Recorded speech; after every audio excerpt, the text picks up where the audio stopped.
आज के जो हमारे गेस्ट हैं अभी यहाँ पर पीछे बैक स्टेज पर, उनकी अपनी एक यूनिकॉर्न कंपनी है which is an edtech company. Please give an energetic and warm welcome to Sumit Mehta.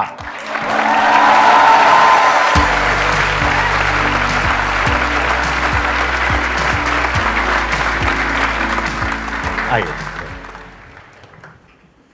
My question is कि अब edtech space is highly competitive, मतलब इसमें बहुत सारे प्लेयर्स हैं जो बहुत अलग अलग तरीके से काम कर रहे हैं. तो how is your company different from all the other players? Actually आपने बहुत अच्छा क्वेश्चन पूछा, बिकॉज आजकल एडटेक के बारे में सारी न्यूज़ अच्छी नहीं है. राइट. तो एडटेक दो तरह का होता है. एक होता है कि जो बच्चों को डायरेक्टली पढ़ाते हैं, जिस तरह से बहुत सारी कंपनीज हैं जो कि ऑनलाइन या फिजिकल सेंटर्स खोलती हैं, और कुछ लोग हैं जो कि स्कूल्स को इम्प्रूव करने में लगे हुए हैं. मेरा ये मानना है कि एक बच्चा 8 घंटे स्कूल में बिताता है, उसके बाद जब वो घर में आता है तो उसको होमवर्क भी करना है, उसको खेलना कूदना भी है. उसके बाद मैं नहीं चाहता कि वो स्क्रीन के सामने बैठ के दोबारा से कुछ ऑनलाइन पढ़े, बिकॉज उससे आप उसके बचपन में इंटरफेयर करते हैं. तो अगर हम स्कूल्स में जो बच्चे 8 घंटे बिता रहे हैं उसको इम्प्रूव कर दें तो काम हो गया. तो हम अपने आप को स्कूल एडटेक बोलते हैं कि हम स्कूल्स को इम्प्रूव करेंगे, टीचर्स को एम्पावर करेंगे, क्लासरूम को इम्प्रूव करेंगे टेक्नोलॉजी के द्वारा और करिकुलम के द्वारा. तो इसलिए हमारी कंपनी स्कूल एडटेक कंपनी है. We are India's only school edtech unicorn. बाकी सारी कंपनीज जो हैं वो डायरेक्ट टू स्टूडेंट एडटेक्स हैं, और ये सबसे बड़ा डिफरेंस है. थोड़ा सा एक्सप्लेन करेंगे, मतलब किस तरीके से कर रहे हैं? I want to understand it more deeply कि आप टीचर्स को एम्पावर कर रहे हैं और स्टूडेंट्स को एम्पावर कर रहे हैं, यानी कि जो एग्जिस्टिंग स्कूल्स का इंफ्रास्ट्रक्चर है उसी को यूज कर रहे हैं, अपना अलग से कुछ नहीं कर रहे हैं. नहीं, राइट. तो हमारी जर्नी ऐसे स्टार्ट हुई थी कि हमने अपने स्कूल खोले और जो भी मतलब बुक्स वगैरह अवेलेबल हैं मार्केट में उनको यूज़ किया, और लगा कि इससे तो प्रभाव पड़ नहीं रहा, कुछ फ़र्क नहीं पड़ रहा. फिर हमने एक्सपेरिमेंट शुरू किया. तो पहले 5 साल जो 2012 से 17 हम अपना स्कूल चला रहे थे, 5 स्कूल चला रहे थे. वहाँ पे खूब सारे एक्सपेरिमेंट कर रहे थे कि बच्चों की इंग्लिश कैसे इंप्रूव करें, मैथ कैसे इंप्रूव करें, साइंस कैसे इंप्रूव करें. तो ये करते करते मैं कुछ देर हार्वर्ड पढ़ने गया, कुछ देर स्टैनफोर्ड पढ़ने गया, सीखने के लिए कि वर्ल्ड में English, math, science, social studies पढ़ाने के बेस्ट तरीके क्या हैं. और फिर उनको हम अपने स्कूल में लेके आए और हमने एक लर्निंग सिस्टम बनाया जिससे हमने देखा कि बच्चों के कम्युनिकेशन स्किल इंप्रूव हो रहे हैं, मैथ इंप्रूव हो रहा है, साइंस इंप्रूव हो रहा है. फिर उस सिस्टम को हम बाकी स्कूल्स में लेके गए. तो हमारे जो 5 स्कूल्स थे वहाँ से लेके अब हम 9000 स्कूल्स के साथ काम कर रहे हैं, जहाँ पे हम अपना ये सिस्टम इम्प्लीमेंट करते हैं. तो जैसे आप सब भी अपना स्कूल याद करें, मेरे को याद है अपने स्कूल में टीचर किताब से पढ़ाती थी, ब्लैक बोर्ड पे क्वेश्चन आंसर लिखती थी, हम वो आंसर कॉपी कर लेते थे, फिर वही क्वेश्चन एग्जाम में आता था, हम रट्टा मार के उसको कर देते थे. लेकिन जब हम जॉब में जाते हैं या इंटरव्यूज़ में जाते हैं तो वो रट्टा मारने वाला काम नहीं आता. राइट. आपको समझ होनी चाहिए और अपनी समझ को एक्सप्रेस करने की एबिलिटी होनी चाहिए. तो हमने इसको चेंज करने के लिए बोला कि टीचर से बुक ले लो और उसको एक लेसन प्लान दो जिसमें वो बताए भी, दिखाए भी, और कुछ ऑडियो विजुअल दिखाए, कुछ एक्टिविटी करवाए, ताकि हर तरह का बच्चा समझ सके. बिकॉज हर तरह का बच्चा बुक से सुन के नहीं समझ सकता. कई बच्चों को करके समझ में आता है, कई बच्चों को देख के समझ में आता है. तो इसको बोलते हैं मल्टी मॉडल लर्निंग. अब मल्टी मॉडल लर्निंग स्कूल में इम्प्लीमेंट करना बहुत डिफिकल्ट है, लेकिन हमारे सिस्टम के द्वारा, बिकॉज उसमें टेक्नोलॉजी है, उसमें करिकुलम है और उसमें इम्प्लीमेंटेशन सिस्टम है, ये पूरा एक पैकेज बना के हम स्कूल को दे देते हैं. तो कोई भी स्कूल 3 से 6 महीने में रोट लर्निंग से मल्टी मॉडल लर्निंग में ट्रांसफॉर्म हो जाता है. ये सुनने में तो बहुत अच्छा लग रहा है idea. It's like need of the hour, क्योंकि अभी जो हमारा एजुकेशन सिस्टम पूरा का पूरा थियोरेटिकल है, उसमें आप प्रैक्टिकली कुछ करने की कोशिश कर रहे हैं. That too based upon your learnings from Stanford, Oxford और हार्वर्ड और व्हाटएवर. लाइक वहां से आप देख करके कि वहां पे किस तरीके से सिखाते हैं, which is more experimental based, practical learning, उसको आप यहाँ पे इंप्लीमेंट करना चाह रहे हैं. तो एक बार को हम एक रोल प्ले करते हैं कि ये देख लेते हैं, मैं एक स्कूल का ओनर हूँ या प्रिंसिपल हूँ. अब आप मेरे से बात कर रहे हैं कि मेरा जो एग्जिस्टिंग स्कूल है उसमें अपना ये इंप्लीमेंट करेंगे. तो I want to understand it from that side कि क्यों मैं उसको इंप्लीमेंट करूंगा. क्योंकि एज अ स्कूल ओनर जो मैंने देखा है, correct me if I am wrong, मैंने जो देखा है स्कूल ओनर्स का इन मेजॉरिटी ऑफ द केसेस उनका इंटरेस्ट इसमें नहीं होता कि जो बच्चा है उसका ओवरऑल डेवलपमेंट हो, ये हो वो हो, बल्कि इसमें होता है कि मेरा स्कूल है, एक मेरे साथ में स्कूल है, मेरा रिजल्ट उस स्कूल से बेटर आना चाहिए. Correct. As simple as that. जी.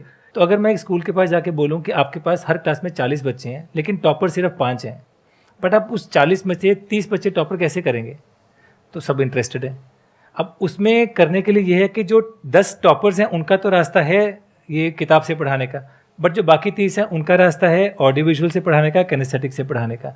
अगर स्कूल को अपना रिजल्ट इंप्रूव करना है सिर्फ टॉपर्स के लिए नहीं बट सब बच्चों के लिए, तो उनको मल्टी मॉडल एजुकेशन लेनी ही पड़ेगी और कोई तरीका ही नहीं है. लेकिन अगर मेरे स्कूल में ये ऑडियो विजुअल सिस्टम नहीं है हर क्लासरूम में, तो वो किस तरीके से किया जाएगा? वो आप देंगे, आप प्रोवाइड हम करेंगे? सब कुछ देते हैं। तो हम हर क्लास में एक स्मार्ट टीवी लगा देते हैं, हर टीचर को एक टैबलेट देते हैं और उनको एक टीचिंग लर्निंग इक्विपमेंट का किट देते हैं। साथ में उनको एक सिस्टम देते हैं जिससे वो मॉनिटर कर सके कि टीचर पढ़ा कैसे रही है। और पेरेंट्स के पास में भी ऐप आ जाती है कि पेरेंट्स को पता चल रहा है कि मेरा बच्चा कैसे पढ़ रहा है। और अगर बच्चे को घर में पढ़ना है तो जो क्लास में पढ़ा है उससे लिंक प्रैक्टिस घर में मिल जाती है। तो ये पूरा इंटीग्रेटेड सिस्टम हम स्कूल में इम्प्लीमेंट कर देते हैं। अब यहाँ पे एक चैलेंज आएगा, I am thinking from the school owners perspective, कि मेरी क्लास में हर तरह के बच्चे हैं जी। कोई अच्छे फाइनेंशियल बैकग्राउंड से हैं, कोई थोड़ा कम से हैं, कोई इतने वेल ऑफ नहीं है। तो अब इसकी जो एडिशनल कॉस्ट है वो कौन बियर करेगा? एक्चुअली मेरा जो मिशन है वो ये है कि एक्सीलेंट एजुकेशन अफोर्डेबल कैसे की जाए और छोटे शहरों में कैसे लेके जाई जाए। अब आप देखिए, पेरेंट्स 15 से 20 हज़ार छोटे शहरों में एनुअल फीस पे करते हैं और उनकी बुक फी 2000 होती है। मैं उनको बोलता हूँ कि आप 100 रुपये महीना एक्स्ट्रा दे दो इसमें, दैट्स इट। तो बेसिकली 2000 से वो 3500 पहुँच जाता है और उसमें हम सारा कुछ प्रोवाइड करते हैं। तो इसीलिए ये हम इतना रैपिडली प्रोग्रेस कर पा रहे हैं। आप कह रहे हैं 100 रुपए महीना? 100 रुपये महीना। 200 रुपये आप बुक्स का ऑलरेडी दे रहे हो, हाँ। उसमें आप 100 रुपये महीना ऐड कर दीजिए तो कितना होगा? 3200। इसमें मैं आपको क्लासरूम आपकी ट्रांसफॉर्म कर दूंगा, टीचर कर दूंगा, स्टूडेंट को बुक्स वर्कबुक्स भी दे दूंगा, सारा टीचिंग लर्निंग मटेरियल भी दे दूंगा और ट्रेनिंग भी दे दूंगा। उससे क्या होता है कि टीचर के साथ सडनली स्किल अपग्रेड हो जाता है। अब टीचर अगर अपने तरीके से पढ़ाएगी तो वही किताब खोलेगी, वो बोलेगी अच्छा आप पहला पैराग्राफ पढ़ो, उसको ट्रांसलेट करेगी, आप पढ़ो। ऐसे पढ़ाते थे हमारे स्कूल में, राइट। लेकिन ये लेसन प्लान चेंज कर देता है। लेसन प्लान बोलता है कि अच्छा आप स्टार्ट करो विद शोइंग अ वीडियो, उसको सिर्फ टैप करना है और वीडियो प्ले होता है। देन वो एक्सप्लेन करती है, बिकॉज आधे बच्चों को वीडियो से समझ में आ जाता है, राइट। फिर वो बुक भी डिजिटल उसकी टैबलेट में ही है, वहाँ से समझा देती है थोड़ी चीज़। फिर वो बोलती है अच्छा आप 5 लोग ग्रुप में बन के ना ये चीज़ करो, आप 4 बच्चे ग्रुप में, तो ग्रुप प्रैक्टिस करवा देते हैं। और फिर उसके बाद हर इंडिविजुअल बच्चे के पास जो वर्कशीट है वो करवा देते हैं। तो ये जो ढांचा है, अगर आप किसी भी यूनिवर्सिटी में जाएँ, वो बोलते हैं कि teacher led group practice, independent practice, this is the best way to teach. अब ये नेशनल एजुकेशन पॉलिसी में उन्होंने डाल दिया, I do, we do, you do. ये अगर लेसन प्लान में है ना, तो इससे क्या होता है कि हर टीचर एक हाई लेवल पे पढ़ाने की कैपेबिलिटी हो जाती है और उसको सपोर्ट करने के लिए हार्डवेयर भी है। उसको सपोर्ट करने के लिए मैं किसी को बोल रहा हूँ कि आप फ्रैक्शंस पढ़ाइए मैथ किट यूज़ करके। किसी के पास मैथ किट नहीं तो वो कैसे पढ़ाएगी? हम उसको मैथ किट भी दे देते हैं। तो उसके पास कोई बहाना नहीं है अच्छे से ना पढ़ाई करने का। तो टीचर के सारे बहाने निकाल के उनको सब कुछ फैसिलिटी दे देते हैं कि आपको अच्छे से पढ़ने के लिए टैबलेट भी है, टीवी भी है, किट भी है। अब बताइए क्या कारण है कि आप अच्छे से नहीं पढ़ाएंगे? कोई कारण नहीं है। एक्सेलेंट पॉइंट जी, बहुत बढ़िया। तो ये कहना गलत नहीं होगा कि आप जो कर रहे हैं इसके बारे में बहुत कम लोगों को पता है as far as masses are concerned, जी। क्योंकि आप बड़ा ग्राउंड लेवल पे काम कर रहे हैं जी। आप में से कितने लोगों को पता था? कितनों ने लीड का नाम सुना था? ये देखो, सिर्फ 2 लोगों ने। मैं आपसे ये बात करना चाहता था, परसों मैं वर्कआउट कर रहा था तो मेरे बैक में एकदम से स्पैज्म हुआ। डॉक्टर ने बोला कि आप ट्रैवल नहीं कर सकते। मैंने इस समय लंबर ब्रेस पहना हुआ है। अच्छा। But I wanted to come and talk because ये बात और लोगों तक पहुंचनी चाहिए, तो मैं इसीलिए यहाँ पे आया हूँ आपसे बात करने। आपने जेन्युइनली बहुत अच्छा किया यहाँ पर आकर के, क्योंकि मैं आपको वजह बता देता हूँ। क्योंकि मेरे को अंदर से जो लगा था, मैं आपको बिल्कुल क्लियर बोलूंगा और मेरा सबको पता है कि मैं बिल्कुल मुंह पे बोलता हूँ जो भी है। मेरे को लगा था कि ये बोरिंग सा सेशन होगा, मैं ऑनेस्टली बता रहा हूँ, प्लीज डोंट माइंड इट। मतलब जो मेरा अपना फीडबैक था मेरी टीम को, उन्होंने कहा नहीं नहीं सर बहुत अच्छा काम कर रहे हैं, ये वो, we should bring them on a platform, ये वो करके। मैंने कहा चलो ठीक है, इट्स योर कॉल। बट अब जो मेरी अंडरस्टैंडिंग है, जो आप कर रहे हैं, आई एम नॉट श्योर आप में से कितने लोगों को समझ आ पा रहा है और कितनों को नहीं आ रहा है, बट ये एक बहुत ही कमाल का काम कर रहे हैं विच इज रेवोल्यूशनरी। क्यों? देखो मैं आपको लॉजिक बता देता हूं, ध्यान से समझना क्यों ऐसा क्यों बोल रहा हूं मैं। ये क्या कर रहे हैं, ये सिर्फ 100 रुपए महीने में, यही आपका प्राइस है इंक्रीमेंटल। मतलब अगर आप 2000 खर्च कर रहे हो, 100 रुपये और देना, तो मतलब टोटल 3000 भी। Because I don't want people to get the wrong impression कि सुमित ने जाके गलत बोल दिया। 2000 वो बुक्स में देते हैं, उनकी बुक्स रिप्लेस करके हम अपनी बुक्स दे देते हैं। एडिशनल उनको 100 रुपये देना पड़ता है। एडिशनल जो लगा उनका वो सिर्फ 100 रुपए महीना लगा। करेक्ट है। और 100 रुपए महीने में आपने उनको उस लेवल की एजुकेशन दे दी जो स्टैनफोर्ड में मिलती है, ये कहना गलत नहीं होगा, या फिर इंटरनेशनल स्कूल क्वालिटी, इंटरनेशनल जो क्वालिटी एजुकेशन है वो आपने दे दी उनको जी। जो अगर किसी ऐसे स्कूल में जाएंगे जहां पे इस तरह की एजुकेशन मिलती है, वहां पे फीस होती है महीने की 10,000, 12,000, 15,000। करेक्ट है। ठीक कह रहा हूं? पता है आप लोगों को? पढ़े हो ऐसे स्कूल्स में? कितने पढ़े हैं 10,000 रुपए महीने वाले स्कूल में? हाथों पर करो। देखो एक झूठ बोल रहा है।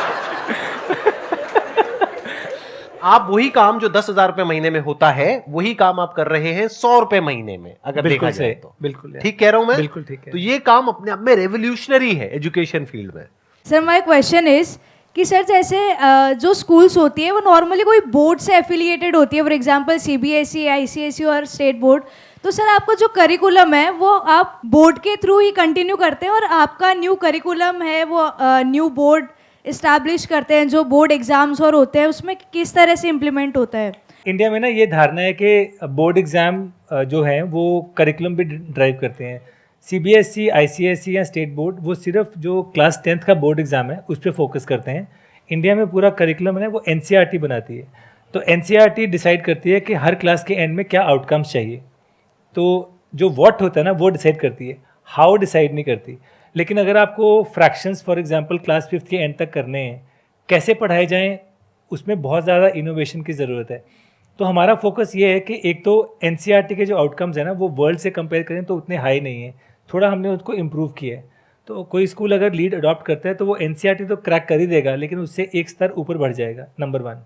नंबर 2, पढ़ाने का तरीका जिसको हम पेडागोजी बोलते हैं, उस पर बहुत इनोवेशन है कि फ्रैक्शन को कैसे पढ़ाया जाए, न्यूटन्स लॉ को कैसे पढ़ाया जाए, तो उसमें हमारा इम्प्रूवमेंट रहता है। उसकी वजह से जब बच्चे 10th तक आते हैं तो उनकी कॉन्सेप्चुअल अंडरस्टैंडिंग बहुत स्ट्रांग हो जाती है।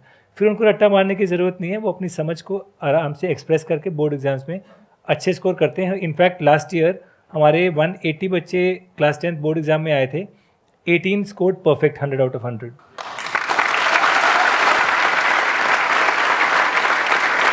अच्छा, मैं यहाँ पर आई एम सॉरी मैं बीच में इंटरप्ट कर रहा हूँ। Overall in terms of numbers, कि जब पहले वाले सिस्टम पे वो स्कूल थे, ये 9,000 स्कूल्स, और अब आपके सिस्टम पे आए हैं, तो रिजल्ट में क्या इंप्रूवमेंट हुई है overall? I am so glad आपने ये क्वेश्चन पूछा। हाँ। हम जब स्कूल के साथ काम करते हैं तो हम उनको एक बिगिनिंग ऑफ ईयर असेसमेंट करते हैं। उसमें 2 चीज़ें चेक करते हैं, मैथ एंड इंग्लिश, बिकॉज ये बेसिक स्किल्स हैं। इंग्लिश में ऑन एन एवरेज इंडिया में इस समय हर बच्चा 1.5 साल पीछे अपने ग्रेड लेवल से, जितने भी हमने टेस्ट किए हैं, 1.5 ईयर्स। एंड इन 1 ईयर हम उस बच्चे को 1.6 ईयर्स ग्रो करते हैं, तो मतलब 0.6 एक्स्ट्रा हो गया, तो 2 साल में हम उसको ग्रेड लेवल तक ले आते हैं। So that is one big achievement. अब बच्चा जब ग्रेड लेवल पे आता है ना, उसका एडवांटेज ये है कि जब वो साइंस की बुक पढ़ता है इंग्लिश में, और वो इंग्लिश ग्रेड लेवल पे, तो वो खुद से समझ आता है। उसके पहले उसको रट्टा मारना पड़ता, उसको समझ में नहीं आता था। So that's the big difference. Second ये है कि क्लास का एवरेज 54% होता है बिगिनिंग ऑफ ईयर असेसमेंट में। जब तक वो मिड टर्म तक आते हैं 72% तक पहुंच जाता है। Is it? Yes, and this is proven मतलब across 1.2 million students. It is not just 1 or 2 samples. Third important चीज़ है, ये बड़ी इंटरेस्टिंग चीज़ है, जब हम बिगिनिंग ऑफ ईयर असेसमेंट लेते हैं 28% बच्चे हैं जो कि 70% से ऊपर मार्क्स लाते हैं, 28%। तो ये वो टॉपर्स आ गए। By end term 70% students are above 70%। तो कर्व चेंज हो जाती है क्लास की। ये आप अपने बेस्ट के सिनेरियो की बात कर रहे हैं? ये 9,000 में से अगर मैं top आपको 10% रैंडम है, डेटा उनकी बात भेजता कर हूँ। रहे हैं? रैंडम 1.2 मिलियन स्टूडेंट्स का डेटा है, ये सैंपल नहीं है। Sandeep ji, actually the thing is के हमने ना, मैंने और स्मिता ने जब ये कंपनी स्टार्ट की थी, हम दोनों ने आपस में बात की थी कि if you don't earn even a single पैसा, बिकॉज उस समय नहीं पता था ना, जब स्टार्ट करते थोड़ी पता था कि यूनिकॉर्न बन जाएगी। Are we okay doing this even if you don't earn anything? And we said yes, because हमने 10 साल 12 साल काम किया था पीएनजी में, एंड बच्चों की एजुकेशन के लिए इनफ था और हमारे घर और खाने के लिए काफ़ी था। एंड वी वर क्लियर कि हमें ये करना है। अब वो बनेगा नहीं बनेगा वो तो किसी को नहीं पता, वो तो फ्यूचर में it's all a matter of chance, but we were clear कि हमें ये करना है। सो अल्टीमेटली फॉर मी, मैं अपनी टीम से एक्सेप्ट नहीं करता कि डेटा ये वो, बिकॉज अगर रिजल्ट नहीं आ रहा तो हम ये सब जो कर रहे हैं उसका कुछ फ़ायदा नहीं है, राइट? बिकॉज अल्टीमेटली ये कर रहे हैं इसलिए नहीं कि हम यूनिकॉर्न बन जाएं, ये इसलिए कर रहे हैं because we genuinely care about improving the education outcomes of the country. So you're doing a great job, I must say that, और मुझे बहुत अच्छा लगा आपसे मिलकर के। Thank you so Wish you much. all the best जो भी आप कर रहे हैं उसके लिए। Thank you. Big round of applause for him.